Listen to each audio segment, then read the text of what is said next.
বাংলাদেশ সহ ১৪ দেশের multiple visit visa সাময়িক স্থগিত করেছে সৌদি আরব। পবিত্র হজকে সামনে রেখে নিরাপত্তা ও বাড়তি ভিড় এড়াতে এই পদক্ষেপ বলছে রিয়াদ। ১ ফেব্রুয়ারিতে কার্যকর করা ভিসা নীতির অধীনে এই সিদ্ধান্ত নিয়েছে সৌদি সরকার।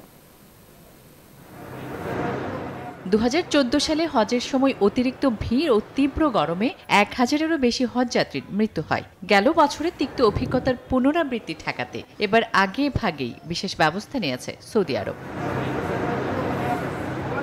হজের মৌসুমে অনুমোদনহীন হজযাত্রীর ভিড় ও নিরাপত্তা ঝুঁকি কমাতে বাংলাদেশ সহ এশিয়া ও মধ্যপ্রাচ্যের ১৪টি দেশের নাগরিকদের ১ বছরের মাল্টিপল ভিজিট ভিসা বা একাধিকবার প্রবেশের ভিসা কার্যক্রম সাময়িকভাবে স্থগিত করা হয়েছে। মাল্টিপল ভিজিট ভিসা স্থগিতের এই সিদ্ধান্তকে সাময়িক বললেও কবে নাগাদ পুনরায় চালু হতে পারে তা বলেনি কর্তৃপক্ষ। তবে এই দেশগুলোর জন্য সিঙ্গেল এন্ট্রি ভিসা চালু রাখা হয়েছে। ওই ১৪ দেশের সাধারণ নাগরিক সর্বোচ্চ ৩০ দিনের একক প্রবেশ ভিসা পাবেন। কূটনৈতিক, আবাসিক, হজ ও উমরা ভিসার ক্ষেত্রে কোনো পরিবর্তন আসবে না। আসমা তুলি, নিউজ 24।